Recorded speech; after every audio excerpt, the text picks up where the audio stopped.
Kaya naniniwala ako na ang Diyos ay may binigay na mandato kay PBBM at siyan ang paglaban sa korupsyon. Si PBBM ang lalaban sa korupsyon. Tingnan nyo guys ulitin ko yung sinabi ko kanina. Hindi nyo ba nahalata? Ang daming nagdaang presidente. Pero ni isa walang nakalaban sa korupsyon. Hindi nila natuldukan ang korupsyon. Lumago ng lumago, lumawak ng lumawak ang korupsyon sa gobyerno. Ngayon nagkaroon tayo ng Pangulo Bongbong Marcos. Ito ang kanyang mandato. Wakasan ang korupsyon. At ito ngayon ang ginagawa ng ating Pangulo. Wawakasan niya ang korupsyon. Kaya naniniwala ako na si PBBM ang kanyang misyon sa pagiging Pangulo ng Pilipinas, labanan ang korupsyon. Tingnan niyo mga kaibigan hindi yan nagyabang. Hindi yan nagsalita na lalabanan niya ang korupsyon nung panahon ng kampanyahan. Hindi niya sinasabi yan na lalabanan niya ang korupsyon. Unlike kay Duterte, na sinabi ni Duterte, lalabanan niya ang korupsyon 3 to 6 months.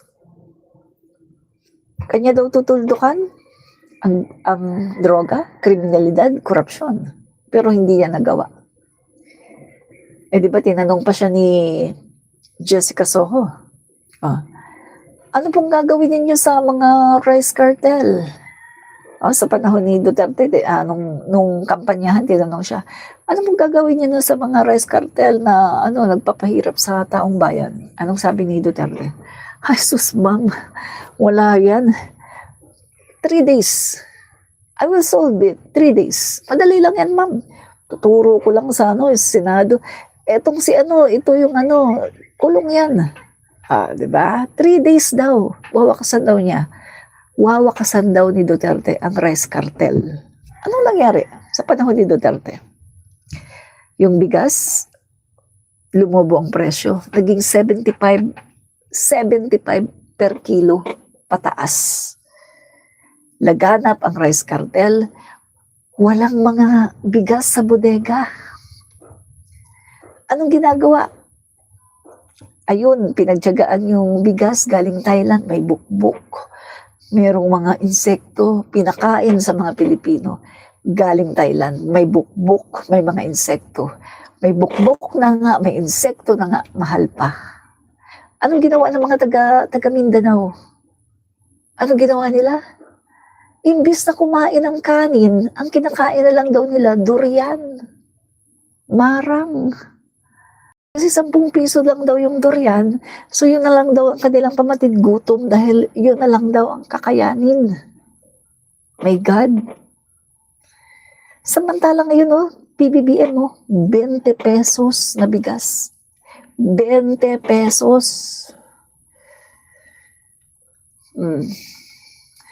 Kaya masasabi ko sa inyo, gising na kayo pag may time. Mga maka Duterte, gising na kayo pag may time. Huwag masyadong maging bulag sa katotohanan. No? Gising-gising pag may time. So tuloy natin yung ating topic. Tuloy natin. Yan. So, 2016 to 2022, panahon ni Duterte, bakit hindi pinag-uusapan sa Blue Ribbon Committee ni Marcoleta? Bakit parang selective, Bakit parang may amnesia ang Blue Ribbon Committee ni Marcoleta? Pinagdidiskatahan ang 2022 to 2025 na 3 taon lang. Take note 2022 to 2025, 3 years lang. Samantalang yung panahon ni Duterte, 6 na taon ang natapos. 6 na taon na. At take note sa panahon ni Duterte, kung kailan, mga kaibigan, top contractor ng DPWH ang mga Diskaya. See? Panahon ni Duterte, top contractor ang mga Diskaya. Pero, tahimik ang Blue Ribbon Committee. Ayaw nilang itap yung issue na yan na number 1 contractor ng mga Duterte, ang Diskaya, since 2016. Ayaw nilang itap yung issue na yan. ayaw nilang pag-usapan 'yan kasi nga naman madadamay si Duterte at madadamay yung mga kongresista na mga Duterte at mga senador na Duterte. Take note guys, si Marcoleta mismo, congressman yan sa panahon ni Duterte, congressman yan. So, kaya ba ayaw nilang itap ang 2016 to 2022? Baka naman sangkot din sila kasi congressman yan sila sa panahon ni Duterte. Baka naman yun ang dahilan. Kaya ayaw nilang pag-usapan ang 2016 to 2022. Diba? So ito pa mga kaibigan it's obvious, no? Natahimik sila. Are they trying to protect ang kaibigan, yung mga former masters, yung mga sangkot noon? Ayaw ba nila idawit ang mga tunay na padrino? So even Mayor Vico Sotto, mga kaibigan in all honesty, Vico Sotto, sinabi din niya na hindi natin pwedeng pagkatiwalaan ang mga diskaya. No? Ang sabi niya, because what they're saying now is not for the country. It's to save themselves. Tama, di ba? Bakit mo nga naman pagkakatiwalaan yung mga tao na bumili ng 40 luxury cars at marami pang mga kotse na di umano, lampas 100 ang kotse nila. Gaano katotoo yan? Pero yung luxury cars nila, 40. Imagine, magkaroon ka nga lang ng 1 o 2 luxury car. Grabe na, napakabongga na. Isang luxury car, 40 million. My God. So, kaibigan, makikita natin na yung hearing ni Marcoleta ay selective at mukhang para lang linisin talaga ang mga sangkot sa panahon ni Duterte. So hindi ito blue ribbon, no?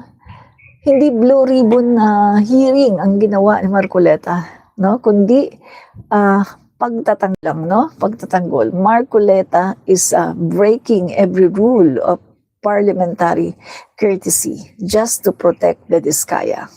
Bakit? Dahil boss niya pa rin ang mga Duterte. Take note mga kaibigan, Diskaya is the #1 contractor of Duterte. Boss niya ang mga Duterte. Sabi ko nga sa inyo kung merong manghihingi ng cut sa mga Diskaya, walang iba yan kundi ang mga Duterte. Hindi si Speaker Martin Romualdez dahil si Speaker Martin Romualdez ay kalaban ng mga Duterte. Paano mangyayari na hihingi ka ng cut or ng pera or ng komisyon doon sa kalaban, doon sa kontraktor ng kalaban mo, ibinuking ka. Diba? Ibinuking ka kaagad na, VP Sara, nangihingi pala si Speaker Martin ng lalo mabubuko, diba? Makes sense. Hindi mangyayari na ikaw, Speaker of the House, hihingi ka ng cut doon sa kalaban, doon sa favorite contractor ng kalaban. Isip-isip. At isa pa sabi ko nga sa inyo kanina, napaka-imposible na si Speaker Martin Romualdez ay humingi sa kanila. Unang-una, wala sa hinagap, wala sa personalidad ni Speaker Martin Romualdez yung humihingi ng cut para sa mga ganyan, no, na mga project. Dahil unang-una sa lahat, si Speaker Martin ay hindi corrupt. Hindi siya corrupt.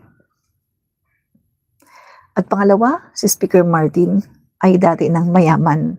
Bago man siya pumasok sa politika, mayaman na siya. Diba? Isa nga siya sa pinakamayaman na politiko na pumasok sa politika.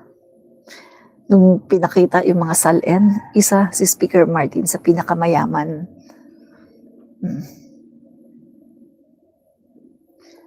So, hindi na niya kailangang magnakaw. Diba? Ba't naman siya magnanakaw? My God. Yung mga anak niya, may kanya-kanya ring mga negosyo, may kanya-kanyang karir. Oh. Yung asawa niya, ganun din. My God. Pagtulong ang ginagawa ni Speaker Martin kahit sa kanyang distrito at hindi pagnanakaw. No? So ito pa, ginagamit ang flood control issue to create paranoia in the palace.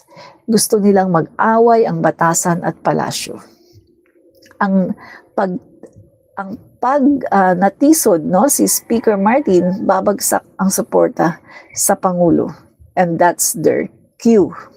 Gusto po nilang sirain talaga si Speaker Martin para bumagsak nga naman, no, ang Pangulo. Kasi sabi ko nga sa inyo, si Speaker Martin Romualdez ang first line of defense ng ating Pangulo. Pag bumagsak si Speaker, babagsak din si PBBM. Wala nang magtatanggol kay PBBM. So, pag bumagsak si Speaker, ilalagay nila Gloria Macapagal-Arroyo, yan na ang gagawin na ngayon. Sige, ituloy na natin yung impeachment kay Bongbong. Kasi 'di ba sabi ni Sara Duterte, panahon ba lang ng sugar importation number 1, may hawak na silang articles of impeachment para kay PBBM. Take note, nandyan pa si Vic Rodriguez. Naka-ready na ang impeachment para kay PBBM. Inamin ni Sara Duterte sa bibig niya mismo. Hindi niyo ba napanood yun? Na-post ko yun sa aking Facebook at sa aking TikTok. Inamin ni Sara na ang sabi niya, ma'am, meron kaming articles of impeachment sa noong sugar importation number 1 pa lang. Meron na daw silang articles of impeachment para kay PBBM. Sugar importation number 1 pa lang. Nandyan pa si Vic Rodriguez. Naka-ready na ang kanilang impeachment for PBBM. Hindi lang nila ma-impeach si PBBM dahil nandyan si Speaker Martin Romualdez. Paano nga ba nila mai-impeach? Yung mga kongresista, halos lahat, ang pinapaniwalaan si Speaker Martin Romualdez. Kaya nga, di ba galit na galit si Sara kay Speaker? Gusto mapalitan. Kasi nga, kapag wala na si Speaker Martin, si Gloria Macapagal-Arroyo na ang nilagay dyan, mabilis na. Mapapa-impeach nila si PBBM 100%. Diba? Yan yun mga guys, no? Diba? Yan yun. Vista Vlog, binabayaran daw, pero sila ang bayaran. Pasalamat kayo DDS, di ako makapag-vlog, yari kayo sa akin. And then mga kaibigan, no? Ito yung ginawa ng Senate, no? Kahapon, no? What happened in the Senate yesterday is not reform. It's political theater na ang tunay na script ay written by those who lost power in 2022 and are desperate to reclaim it in 2025. The Senate is being used, the Diskaya are acting, Marcoleta is directing, and Tiangco, supporting role pero may sariling agenda. Remember, si Toby Tiangco, siya ang gustong-gusto at atat na maging Speaker of the House. Pero wala naman siyang numero. Diba? Wala siyang numero eh. Si Speaker Martin ang gusto ng mga kongresista. Kasi nga, nakita ng mga kongresista, maganda ang pamamalakad ni Speaker Martin. Nakita ng mga kongresista na si Speaker Martin ang pinaka-fit na maging Speaker of the House. Wala ni isa na nakaka-challenge sa kanya. Kahit itong si Toby Tiangco na nag-ambisyon. Diba?